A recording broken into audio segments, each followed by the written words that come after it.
infermiera e sono qui oggi per manifestare anche per i miei colleghi che non ci sono, che sono in servizio. Siamo degli operai edili e siamo qui oggi a Milano Centrale anche per manifestare contro i subappalti a cascata.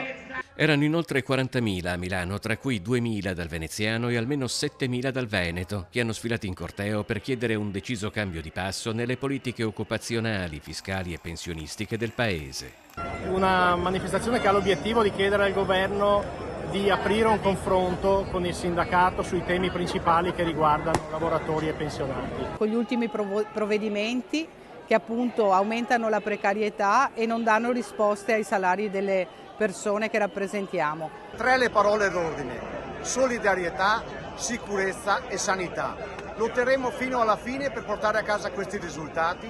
Quella di Milano, con lavoratori e pensionati del nord Italia, segue una prima manifestazione organizzata a Bologna e ne precede una terza che si terrà a Napoli.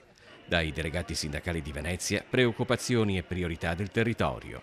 Per avere contratti stabili e dare un futuro ai giovani. Se con questa manifestazione non arriveranno i risultati non ci fermeremo, perché continueremo a lottare.